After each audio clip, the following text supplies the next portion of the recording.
Ukraine's President Volodymyr Zelensky has proposed a face-to-face meeting with Vladimir Putin in a rare open letter to the Russian leader. The development came as Putin said that Moscow needed to strengthen its air defenses following a spate of Ukrainian attacks.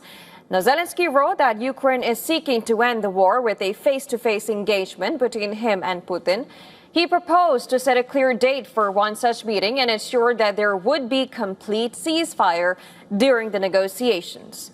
Zelensky published a letter a day after Ukrainian drones hit St. Petersburg as Putin's home city hosted a major international economic forum this week.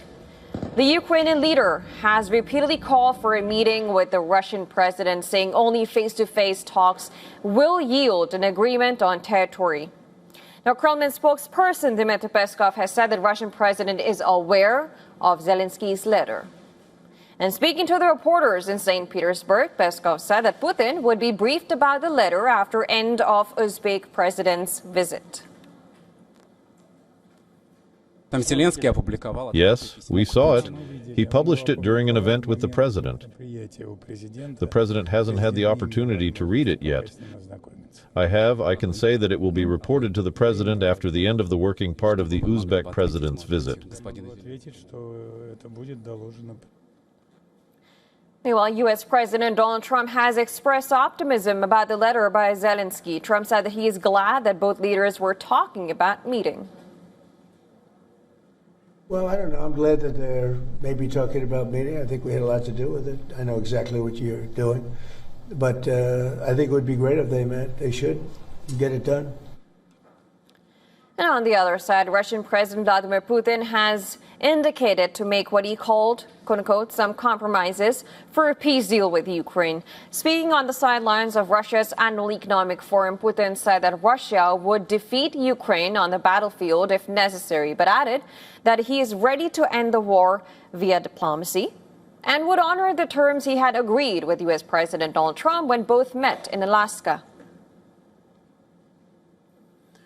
I would add this. We are absolutely ready and willing to reach an agreement with Ukraine through peaceful means and on the basis we discussed at our meeting with President Trump in Anchorage. At that meeting, Russia was asked to consider certain compromises, and Russia is willing to accept the compromises we discussed in Anchorage. But the Ukrainian side must also agree to these compromises, and then the conflict will quickly come to its natural conclusion. Putin noted that U.S. has switched its attention away from trying to end the Ukraine conflict since it launched its war against Iran. At the same time, he addressed the slew of air threats originating from Ukraine and stressed on the need to strengthen its air defenses. Now, Putin's statement came as action continued on the war front. On Thursday, Ukraine's unmanned systems forces issued a video showing what appeared to be a Ukrainian strike on a Russian patrol ship in Crimea on the Pantsir air defense system in the Kherson region of Russia-controlled Ukraine. And amidst all this, the U.S. House has now passed a new bill that would aid Ukraine and sanction key segments of the Russian economy. The bill passed even after objections from Republican leaders who warned that it would undermine negotiations designed to achieve a comparable but stronger result.